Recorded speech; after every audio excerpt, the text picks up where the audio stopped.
You know, sometimes the most profound answers are hiding in the simplest stories. We're about to dive into an ancient text, over 2,000 years old, that tells a tale of a king, an urgent message, and a relay of chariots. But here's the thing, it's not just a story. It's actually a code, a metaphor that unlocks a powerful answer to one of life's biggest questions. And that question is, what's the whole point of it all? Really, what's the ultimate goal of a spiritual journey? In the original text, a story called the Rathavinītasutta, two of the Buddha's wisest disciples get together, and one asks the other this exact question. And that sets up the very mystery we're about to solve. So how is this massive question answered?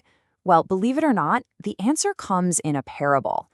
It's a story about a king who has to get from one city to another, like, right now. And the way he pulls it off? Well, that's the key to everything. Okay, so picture this. The king has this super urgent task. He needs to race from the city of Savatthi to Sakata. To do it, he's got 7 fresh chariots set up in stages along the road. He jumps in the first one, rides it as hard as he can, and when he gets to the next stage, he gets out, leaves it right there, and hops into the next one. He does this over and over, 7 times, until he finally reaches his destination. The whole point here is that the king gets something crucial. The chariots themselves aren't the goal, they're just the ride. And that right there is the core message. The story is an analogy for the spiritual path, which has 7 key stages called the 7 purifications. Each one is just like a chariot. It's essential for that part of the journey. You use it to get as far as you can, and then you have to let it go to get onto the next one. So these are the 7 chariots. The whole journey kicks off with purifying your actions, your virtue. From there, you move on to purifying your mind, through concentration. Then you purify your worldview, you work on overcoming doubt, you learn to understand the path. You get the idea. Each stage builds on the one before it, carrying you closer and closer. But listen, none of these stages, not even the very last one, is the destination itself. So if these are the chariots, what is the destination? What's the Sakata the king was racing towards? Well, the text gives it a very specific Pali name, and digging into that name is where things get really, really interesting. And here it is, Anupada Parinibbana. Yeah, it's a mouthful, I know, but if those 7 purifications are the chariots, this is the palace at the end of the road. This is the whole shebang. Now, if you were to just pull out a standard Pali to English dictionary and look this word up, this is pretty much what you'd get. It's the straightforward, literal translation. It basically means reaching that ultimate state of peace, or nibbana, by letting go of all your attachments, all your clinging. So the image this translation paints is one of release, right? Imagine you're just holding onto a heavy chain, gripping it with all your might.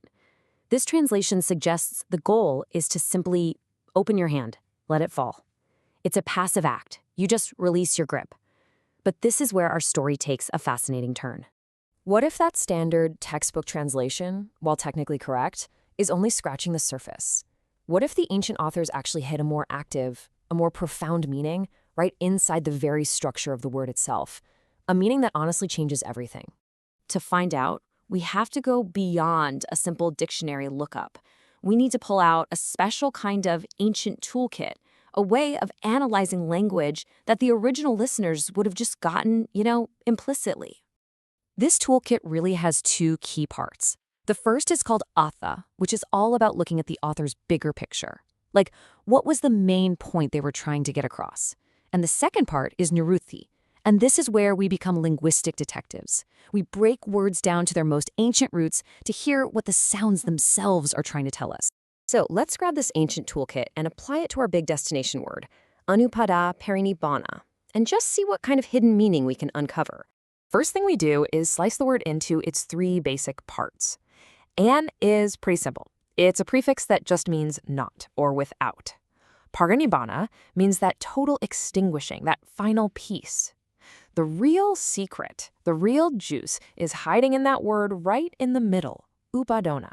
And here it is. This is the absolute game changer. Our nerdy analysis shows us that upadana has a double meaning. Yes, it means clinging, that mental act of grasping onto things, but its original, literal, physical root meaning is fuel, as in the stuff you take up to feed a fire. This isn't just some poetic metaphor, it's literally baked into the DNA of the word.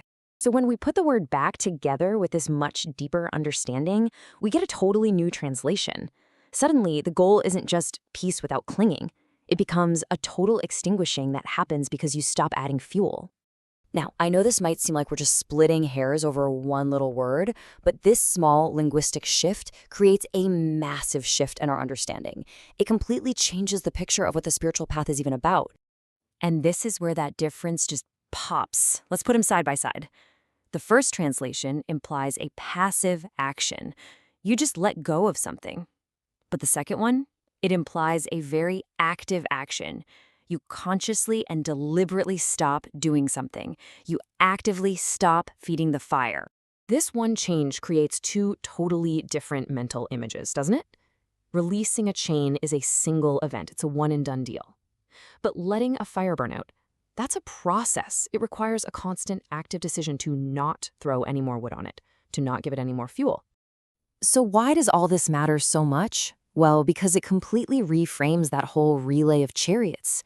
It tells us that the goal isn't just to arrive at the palace. The real goal is to stop the very process that creates the frantic need to run in the first place. Each stage, each one of those chariots, isn't just a vehicle. It's an act of not adding fuel. This completely transforms the path, from this passive hope of one day letting go into an active, moment-to-moment practice of choosing what you will no longer feed. And that kind of brings us full circle. The parable of the chariots isn't just a map showing you how to get somewhere, it's a guide to changing a fundamental process. By looking just a little bit deeper into one single word, the entire landscape changes. It really makes you wonder, doesn't it? If one word can hold a completely different world of meaning, what other secrets are just hiding there in plain sight, waiting for us to unlock them?